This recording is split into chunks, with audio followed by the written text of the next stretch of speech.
Ya, selamat makan. Seru deh. Ngajar muridnya makan, asik kan? Nah, nanti kalau ibu-ibu punya anak ya harus begini juga ya. Jangan ibu ngomong kamu makan gitu. Enggak. Kita pakai pinjem yel-yelnya guru-guru PAUD boleh ya?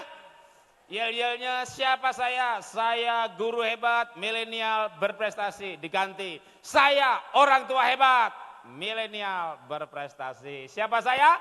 Saya orang tua hebat, milenial berprestasi. Tepuk tangan dulu ya. Silahkan dilanjutkan makannya ya. Itu saya bersama keluarga pembelajar, semuanya belajar di waktu yang bersamaan. Anak saya nomor 1 lahirnya bulan November, mau sekolah nggak boleh, umurnya kurang. Nomor 2 lahirnya Desember, malah diterima. Maka mereka umurnya 3 tahun, tapi sekolah hanya beda 1 tahun. Nomor 3 SMP SMA hanya 4 tahun, maka 3 anak kuliah bareng-bareng. Ketika anak ketiga mulai kuliah, saya bilang sama istri, ayo semangati mereka, kita juga kuliah. Jadi anak-anak si bisik-bisik, masa emak-emak kita juga kuliah, kalau kita males, kalau kita malu dah, sekeluarga akhirnya belajar bareng-bareng, wisuda bareng-bareng. Wisudanya bukan bareng sebenarnya, waktunya hampir mirip.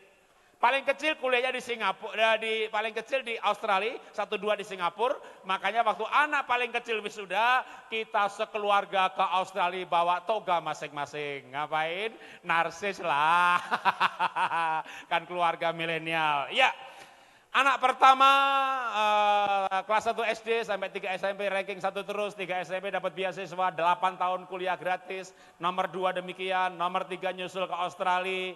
Saya tahun 95 bikin sekolah namanya Happy Holy Kid. Sekarang kita punya 66 cabang di Indonesia.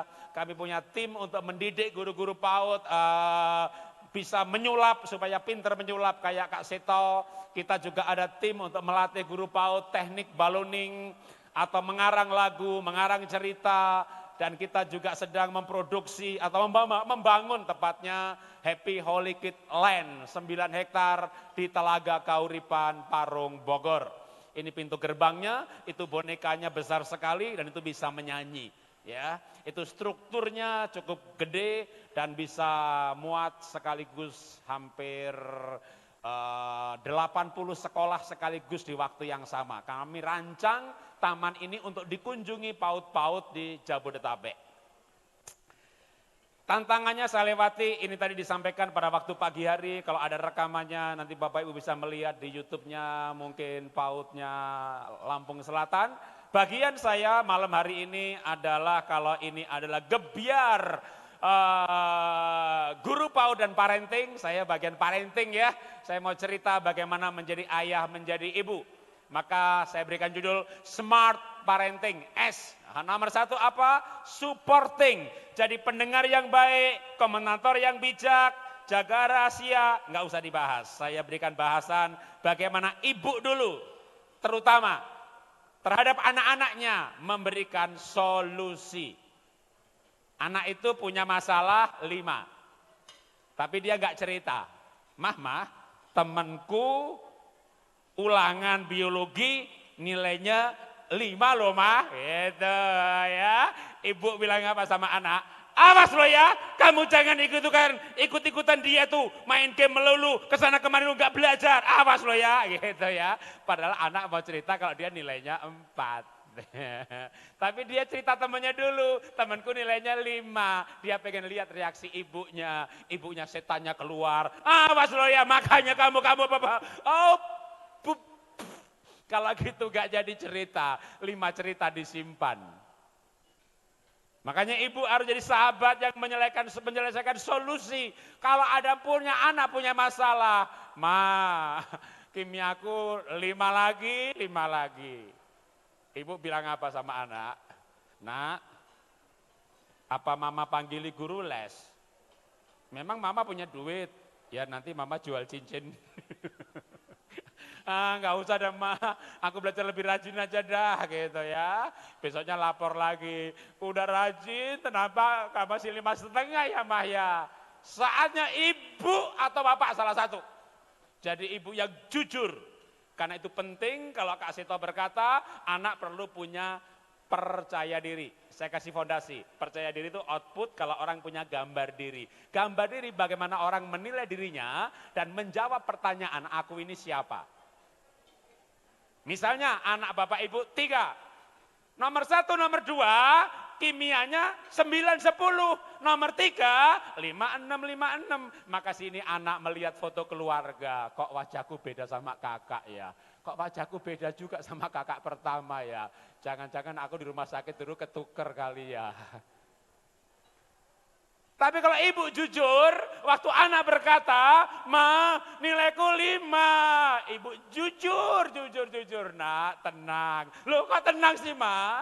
Dulu waktu mama SMP juga 5. Anak hari itu langsung berkata, ya berarti bukan masalah saya. Ini sumber masalahnya. Tapi apa yang terjadi dengan anak? Anak tahu bahwa dirinya anak mama. Berarti kita sama dong ma. Sama, kamu tuh kayak mama. Waktu anak berkata kita sama, apa yang terjadi? Ibu-ibu, ibu-ibu lurah, ibu-ibu camat, jujur ya, pernah gak punya masalah dalam tugas? Lalu ibu lurah punya masalah, dimarahi sama bu camat. Anggap aja begitu ya. Ternyata ini dari satu kecamatan ada 15 kelurahan, 2 ibu lurah dimarahi. Yang dimarahi ketemu yang dimarahi, merasa senasib. Lalu rasanya akrab banget. Kenapa? Senasib. Waktu anak merasa senasib dengan ibunya, merasa sama dengan ibunya, langsung akrab. Berarti kita sama dong mah. Waktu anak berkata kita sama, iya kita sama, relasi makin dekat. Mah, tapi dulu mama naik kelas gak? Kali ini jujur dong mah. Mama naik kelas, kok bisa sih? Kan mama ini nilai akademik nggak bagus-bagus banget. Nggak bagus-bagus banget, apa jelek mah? Iya jelek lah. Tapi kok naik kelas? Mama ini punya temen cowok ganteng, pandai kimia, mama deketi, belajar. Mama punya temen lagi cowok ganteng, pintar biologi, mama deketi, pandai belajar, les gratis nak. Aduh, mama ini akademinya jelek, tapi akalnya banyak. Betul, kata Kak Seto, itu cerdas akal, gitu loh ya. Jadi ada orang akademinya jelek, tapi akalnya luar biasa. Maka si anak mendapat solusi. Kalau begitu gratis, nggak usah bayar, bisa belajar dari teman.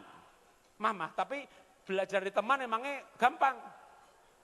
Nah, kamu les belajar dari guru. Guru itu pinter, karena pinter bahasanya susah dimengerti. Kalau kita belajar dari teman, satu bahasa, jadi lebih gampang. Begitu ya Ma? Aduh makasih Ma, dia peluk mamanya, dia punya masalah, dia cerita, dapat solusi. Maka tugas orang tua adalah memberikan solusi, menyelesaikan masalah, bukan mencari siapa yang salah, apalagi menyalahkan. Ya. Kalau ibu adalah smart parenting, as supporting, bagaimana bapak? Bapak itu harus jadi motivator yang hebat. Ibunya, bikin PR, itu wajar, nggak apa-apa. Bapaknya jangan ikut-ikutan. Bapaknya ikut-ikutan, bikin PR. Anaknya duduk, kenapa 2 setan menikah, kompak lagi. Kalau ibunya bikin PR, bapaknya begini, ayo nak kita main. Tapi kata mama suruh bikin PR. Ya habis PR-nya selesai baru main, gitu ya, jangan begini. Tapi kata mama suruh bikin PR. Nggak usah. Nah ini bapak salah, jangan ya. Kalau PR udah selesai, kita main. Nanti anak ini bikin kaget orang tuanya. Mah, mau main? Bikin PR dulu. Udah selesai, kok cepet? Ingat Profesor Munif, Pak Munif profesor ya? Sebentar, maaf. Bapak profesor ya? Betul ya? Betul kan? Oh belum, hampir. Karena dulu saya pernah dengar profesor, kalau tadi disebutnya magister pendidikan. Ya, Pak Munif, saya sebut Pak Munif saja. Penelitian melaporkan, anak masalah akademik cuma 20%. Anak sekarang itu pinter, PR itu gampang, yang susah itu maunya. Maka supaya mau, bapaknya harus motivator yang pinter ya. Nah, kalau PR selesai, kita main. Karena mau main, PR-nya dikerjakan. Jadi ibunya memberikan support, bapaknya memotivasi. Oke, kita kasih contoh lagi soal memotivasi. Saya lewati ini, nah tadi pagi saya cerita anak saya nomor 2, naik kelas 2 SD, bersyarat Pak Jarot, anaknya dilesin nulis, kalau kelas 2 enggak bisa nulis, saya kembalikan kelas 1. Kenapa anak saya enggak bisa nulis? Kalau dari surveinya Pak Munif tadi, ada 5 masalah anak, paling tinggi apa? Gadget addictive. Anak saya kelas 1 SD dipanggil nggak noleh, nggak ada kontak mata karena game addictive. Waktu itu belum ada gadget, masih pakai komputer game. Supaya nggak main game sampai jam 2 pagi, jam 9 saya keloni. Nah, yang orang Jawa tahu di keloni ya. Kita ajak tidur sampai saya tidur. Saya tidur, anak saya bangun lagi. Jadi saya jam 2 mau kencing. Loh itu makhluk kemana kagak ada. Depan komputer game. Waduh. Dipanggil nggak noleh, nggak ada kontak mata, ulangan 2,5, 4,0, naik bersyarat. Kelas 2 SD masih les nulis. Nyuruh anak belajar itu susah. Tapi kita harus tanam cita-cita.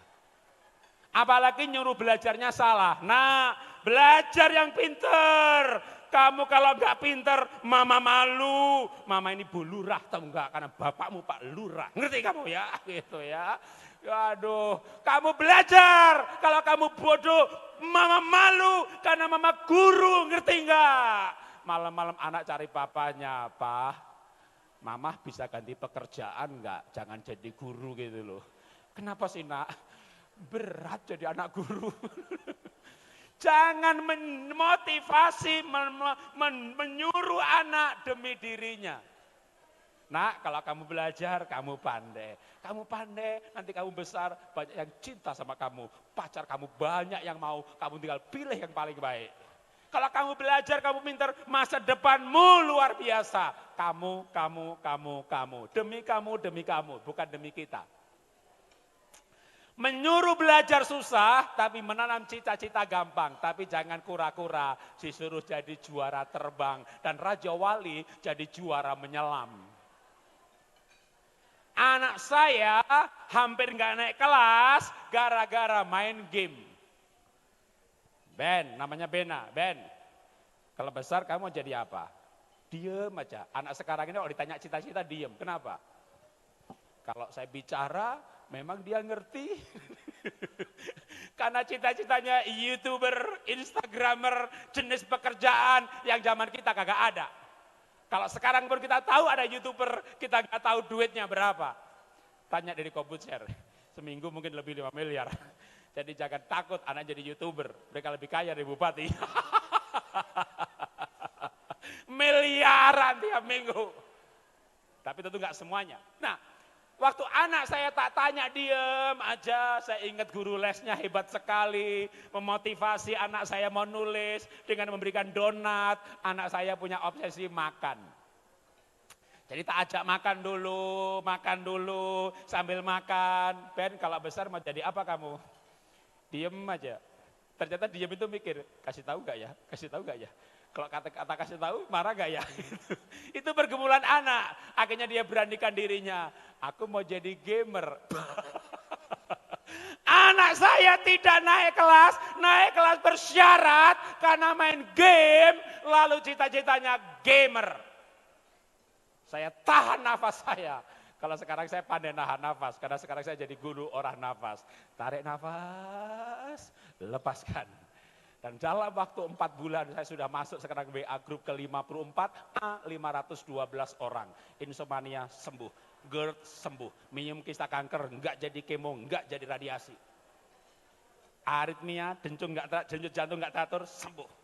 Orang diabetes lepas obat gitu ya. Ada yang mau belajar sama saya gratis 12 bulan ya. Dulu saya ambil nafas bukan karena sedang olah nafas. Anak saya mau jadi gamer. Saya tahan nafas saya tahan marah saya googling income gamer. Ternyata ada yang 1 hari 2-3 miliar. Sampai di Thailand orang sengaja menghilangkan akunnya, terlalu kaya. Dia takut dirampok karena seorang gamer yang kaya raya. Saya kaget juga loh kalau gamer ternyata hebat-hebat income-nya. Akhirnya saya bilang sama anak begini, Ben, Papa setuju kamu besar nanti jadi gamer. Dia matanya hampir terbelalak, nggak yakin papanya setujui cita-cita gamer karena dia hampir nggak naik kelas gara-gara gamer. Bener Pak, betul. Dia senang sekali. Lalu hari demi hari saya bilang begini, Ben, gamer pekerjaan ya, tahu pekerjaan. Papa kerja jam 8, pulang jam 5, ada jamnya. Kamu gamer part-timer karena masih sekolah sehari 2 jam. Jadi kita setujui cita-cita yang membuat dia hampir nggak naik kelas, itu pun saya setujui. Untuk apa? Supaya dia punya cita-cita. Saya lanjutkan cerita saya. Berawal dari nggak bisa bangun, game adiktif, nggak bisa konsentrasi, nggak bergaul, sedikit teman, tidak menjawab, tidak kontak mata, dan masih banyak lagi. Bangun tidur, dibangunkan, kita gelandang ke kamar mandi, dimandiin, dikeramasin, harus dipegangin. Kalau nggak pegangin, roboh, masih tidur, dimandiin tidur. Itulah anak saya. Keluarga saya bukan tanpa masalah. Kalau saya ngajar parenting, saya menyelesaikan masalah. Nah, lalu anak ini ketika dia mulai pengen jadi gamer, saya ajak bikin poster cita-cita. Tulis di poster depan meja belajarnya, mau jadi gamer. Saya mulai kompori dia, Ben, kamu harus les bahasa Inggris, Ben. Kenapa Pak? Kalau kamu tidak bisa bahasa Inggris, kamu lawan tandingmu, orang Ciledug, Cirebon, Cikias, Cipayung, ya nggak ada duitnya Ben. Kamu harus pandai bahasa Inggris. Namun kamu lawan tanding gamenya Amerika, Rusia, kelas dunia. Dia les bahasa Inggris. Dia belajar bahasa Inggris. Karena mau jadi gamer internasional. Wah, komporin lagi. Ini 6 tahun ya, tak persingkat ya ceritanya. 6 tahun diceritakan dalam beberapa menit. Ben, kamu betul-betul harus jadi gamer yang hebat, Ben. Kamu kan bangga dengan dirimu kalau kamu gamer yang hebat. Kamu les matematika, Ben. Buat apa, Pak? Kalau kamu pandai matematika, logika kamu bagus, kamu main game pasti bagus. Dia les matematika demi jadi seorang gamer. Wah, ya. Saya motivasi lagi. Saya berikan dia tangga sukses, Ben. Untuk jadi seorang gamer yang hebat. Kamu kuliahnya nanti game maker. Pembuat game. MIT, Amerika. Dia tulis di agendanya, di papan cita-citanya. Gamer. Gamer internasional. Bahasa Inggris. Ingat pelajarannya Pak Munif soal mapping. Ya, brain mapping, otak. Bikin diagram. Goalnya gamer internasional. Kasih tanda panah. Belajar matematika, kasih tanda panah, belajar bahasa Inggris, kasih tanda panah lagi, MIT Amerika, kuliah game maker gitu ya. Wah, udah terkompor dia, terprovokasi dengan cita-citanya. Setahun, 2 tahun, kita komporin lagi, Ben. MIT Amerika itu mahal sekali, Ben. Massachusetts Institute of Technology di Boston, dekat Philadelphia. Lah kenapa suruh saya ke sana? Kalau Papa nggak punya duit, kamu bisa sekolah gratis. Yang benar Pak? Benar. Kalau beasiswa, dari kecil dia ngomong beasiswa. Apa syaratnya? Ya ranking lah. Dia tulis di papan cita-citanya, ranking beasiswa. Tapi de facto kemarin naik kelas bersyarat. Saya kasih motivasi lagi, Ben. Bisa nggak Ben? Kamu 15 besar Ben. Kalau kamu bisa 15 besar, komputer gamemu Papa upgrade. Waduh, komputernya mau di-upgrade kalau 15 besar. Anak saya mikir sebentar saja, langsung bilang, bisa Pak.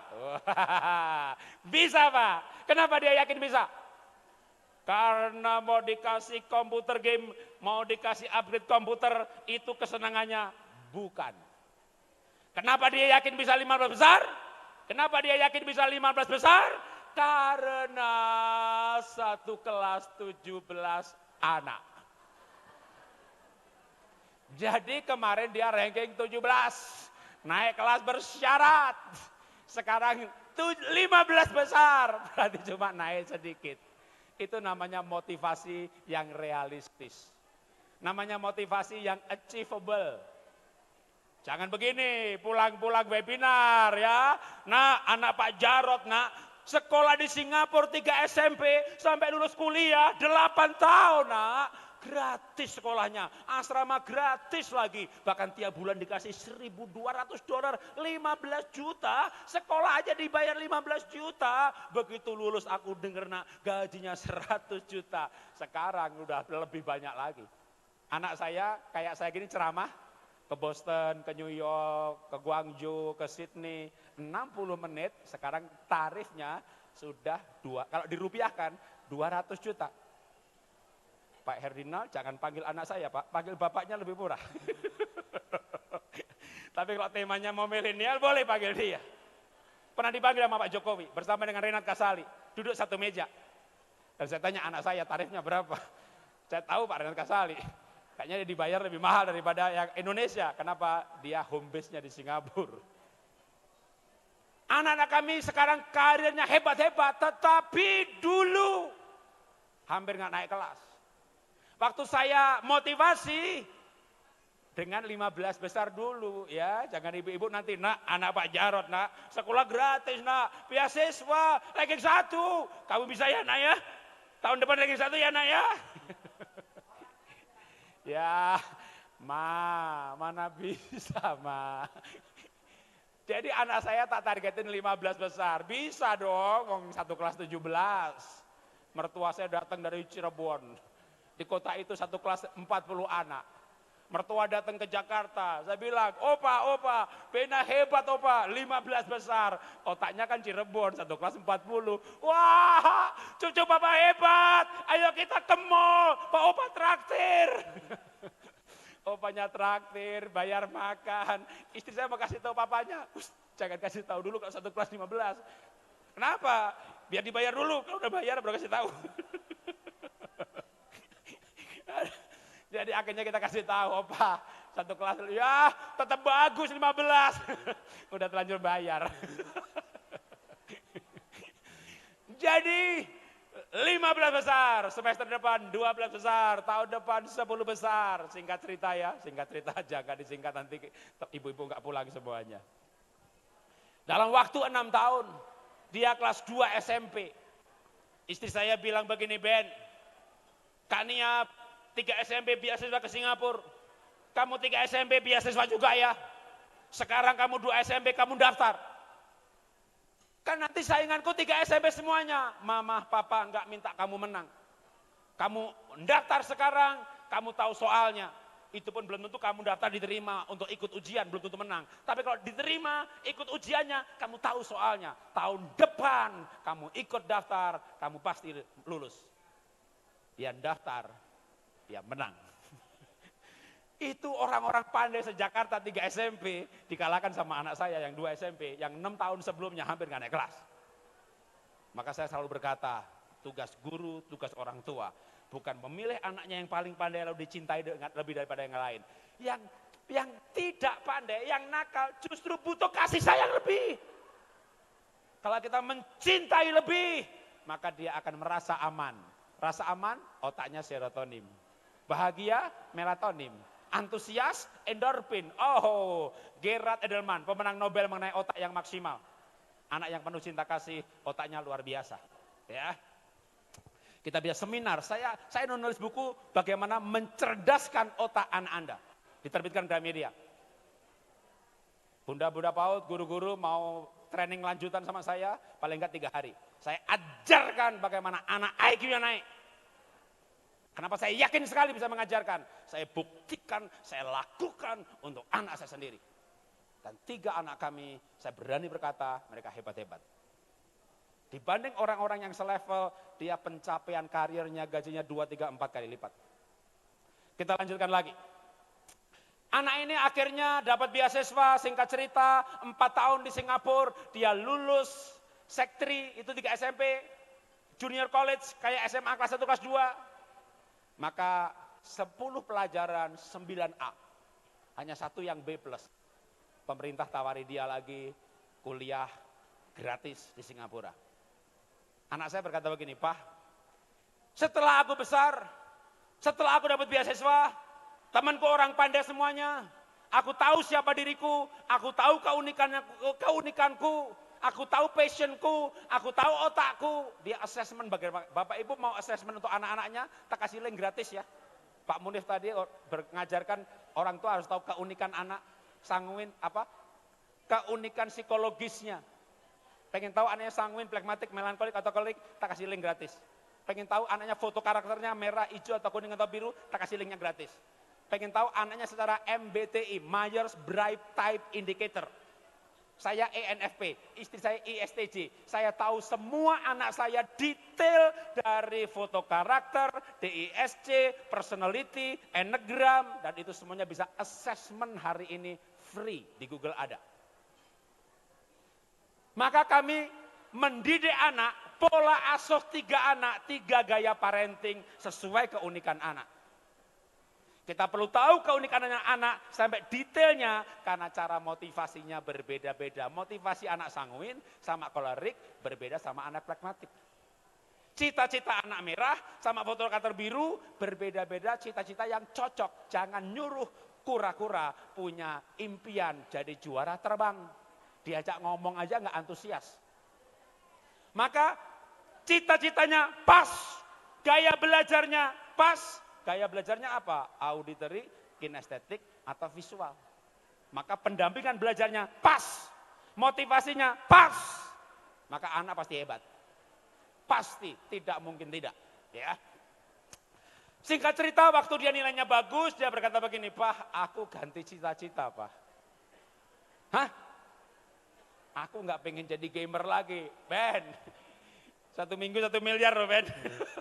Bisa 5 miliar loh, Ben. Pak, apa artinya aku punya banyak duit? Hidupku nggak teratur nanti. Gamer itu akan terpacu terus karena duitnya banyak banget. Nanti aku nggak sosial, nanti aku nggak punya pacar, nanti aku nggak menikah, nanti aku nggak bisa aktif di agama. Boleh nggak, Pak? Itu maksud Papa dari dulu. Dari dulu Papa gak suka kamu jadi gamer. Gara-gara gamer kamu hampir gak naik kelas. Tapi kenapa Papa dukung aku? Tadi loh cerita Pak Munif tadi loh. Ada dokter otaknya mau dimasukin ke anaknya semuanya. Pernah dengar kisah mbok yang lain di Jogja, penjual gudeg dekat keraton. Anaknya semuanya pintar-pintar sesuai dengan passionnya masing-masing. Jadi saya bilang, Ben, Papa itu hanya pengen kamu hidup bahagia. Kalau kamu bahagia sebagai gamer, asal kamu tahu itu pekerjaan. Pekerjaan itu ada waktunya dan dapat uang. Bukan game adiktif yang menghasilkan uang dan tidak tahu waktu. Ya. Maka singkat cerita, dia lulus dengan beasiswa full 8 tahun dan sekarang bekerja di Schaeffler, ya, perusahaan Jerman. Dan bahkan sekarang sebulan di Bali, dibawa perusahaannya outbound di Bali selama sebulan. Lanjutkan lagi sedikit lagi, smart. Maka yang pertama supporting, yang kedua motivation, yang ketiga aktif. Ibu harus aktif sebagai natural teacher dan kreatif instruktor. Saya nggak ada waktu untuk menjelaskan, saya lewati aja. Sedangkan Bapak, nah mungkin saya akan jelaskan Bapak, penting nih. Walaupun yang datang ibu-ibu ya, kasih pesan buat suaminya. Bapak harus menjadi friend sama playmate caregiver. Bapak itu harus jadi teman bermain buat anak. Teorinya saya lewatin, saya kasih cerita lagi aja ya, kesaksian testimoni. Anak nomor 1 di bawah anak nomor 2, saya lewati cerita-cerita itu, nanti saya sambung sekalian dengan poin yang keempat.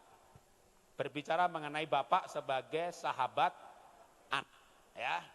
Poin yang keempat adalah smart parenting, solusi, supporting, motivation, active, ready, siap dengan perubahan anak yang sangat cepat. Mereka dulu kecil, lucu, imut-imut ya. Sekarang amit-amit ya. Perubahan anak cepat sekali. Kita kasih contoh satu aja. Cerita anak nomor 3. Waktu anak nomor 3 ini, aduh kalau pengen tahu Pak Jarod perempuan itu dia. Hidungnya mirip, mulutnya mirip, senyumnya mirip, suka ke gunung mirip, suka diving mirip, ngelukis pandai itu di semuanya lukisan saya tuh 1, 2, 3, 4, 5. Itu anak saya punya lukisan lebih hebat lagi. Anak saya lukisannya dibeli kedutaan Australia, sekarang lagi dapat pesanan 2 untuk Amerika. Tapi, ada tapinya. Anak saya nomor 3 ini, aduh gak peduli sekolah, gak peduli akademik. Istri saya jemput dia pulang sekolah, tahu nggak? Dia keluar untul. Levin, namanya Levina. Levin, tasmu mana? Oh iya, tas sekolah ketinggalan tas. Orang itu ketinggalan flash disk gitu dong. Tas. Ke airport ketinggalan paspor. Pak, aku pinjam sopir ya. Kenapa? Aku mau servis laptop. Papa sih beliin aku di Mangga 2. Kita tinggal di Bintaro. Aku mau servis. Ya udah, pinjam sopir. 2 jam kemudian sampai Mangga 2, Pak, laptopnya ketinggalan. Itu kakimu gak ketinggalan, kan kakimu gak bisa dicopot, kalau bisa dicopot ketinggalan juga. Ini anak ketinggalan, sampai istri saya itu betul-betul gak ngerti. Saya ngerti. Kenapa saya mengerti? Pak Jarod kan belajar psikologi, bukan. Belajar foto karakter, bukan. Kenapa saya mengerti? Karena saya punya ibu, guru PAUD, bapak saya guru SD, ibu saya ini ke pasar naik sepeda, pulangnya naik becak. Itu ibu saya. Jadi sore-sore suka bingung, sepeda ibu ini yang ditoleh, lah ngerti tau ibu sih kagem kok takon-takon, pembantu, Bu, oh enjing tadi pagi ibu ke pasar naik sepeda, kan pulang naik becak. Ibu saya itu pelupanya minta ampun. Makanya waktu anak saya pelupa, saya paham. Kenapa paham? Mengakui itu asal usul saya, tapi saya nggak cerita sama istri kalau ibu saya begitu. Anak saya barangnya sering hilang, sering lupa. Yang paling repot unfinished. Unfinished itu apa sih? Aduh, hobinya ngelukis, bikin pemandangan cuma langitnya, ganti bunga cuma tangkainya, ganti kapal cuma ombaknya. Pak, aku nggak ganti lukis, sekarang aku kolase, kumpulin barang bekas di kamarnya nggak jadi bikin.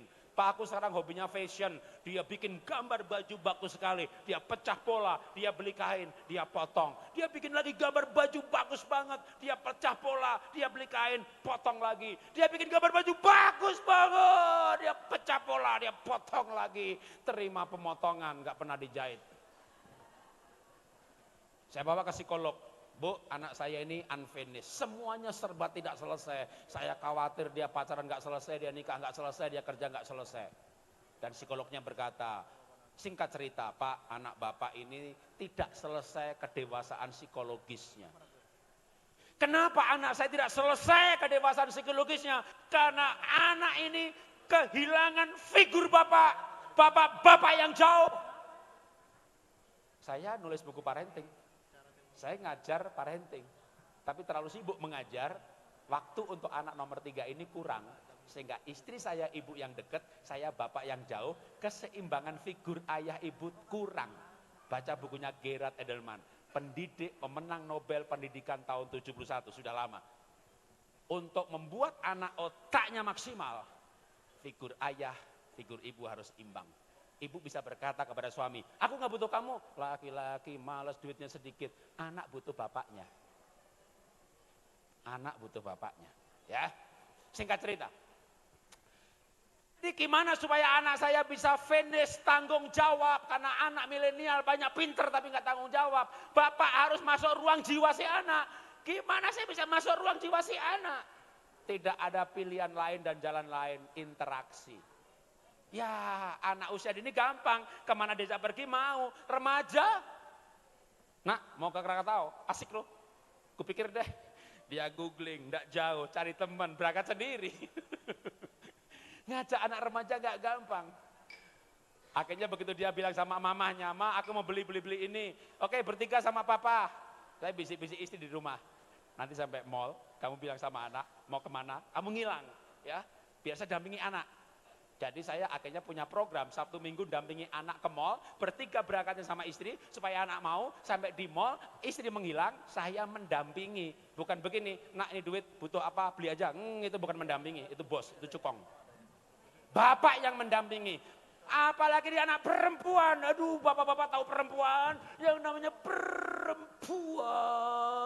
Itu kalau ke mall yang dicari nggak jelas. Pegang-pegang, pindah, pegang-pegang, pindah, pegang-pegang. Laki-laki, Pak, aku mau ke mall, mau beli kamera. Oke, lantai 2 ke sana beli, nawar, minum kopi, pulang. Perempuan. Aduh. Masuk toko pegang-pegang, masuk toko pegang-pegang, dipegangin semuanya, nggak ada yang dibeli. Tapi itu membuat saya mengerti betapa kuatnya kaki perempuan. Bapak boleh suka berlari, sering jogging, kalah Pak sama kaki istri Pak. Itu perempuan kalau ke mall kekuatannya nggak ada habisnya. Sampai saya agak jengkel sama anak, udah berjam-jam. Saya bukan orang nganggur, saya nulis buku, saya direktur animasi. Bahkan waktu itu saya masuk partai, nyalek DPR RI, nggak dapat kursi, kehilangan relasi sama anak. Tapi saya sibuk sekali, dan anaknya ini cuma pegang-pegang berjam-jam. Saya tapi ingat kata psikolog, kalau bapak marah, tekan rasa marah dengan kebaikan. Akhirnya saya bilang sama anak, nak, kamu nggak usah lihat harganya berapa. Kalau kamu seneng, Papa bayari. Wah, kira-kira bapak begitu pengen tahu, pengen anak jawabannya apa? Atau pengen tahu anak saya jawab apa? Gak usah banyak ngomong. Aduh, perempuan, anak milenial, kayak nggak tahu sopan santun. Tapi memang mereka itu ngomong apa adanya. Bukan sopan nggak sopan, ya jangan banyak ngomong, ya banyak ngomongnya begitu. Ini bagi saya kurang ajar nih, saya pengen tak gampar gitu kira-kira. Tapi ingat kata psikolog, untuk Bapak masuk ruang jiwa anak, menyelesaikan kedewasaan psikologis, Bapak tekan emosi, gunakan otak, tetap interaksi yang positif. Itu sampai saya sabar. Kamu salah, kamu Bapak yang jauh, makanya sekarang jadi Bapak yang baik.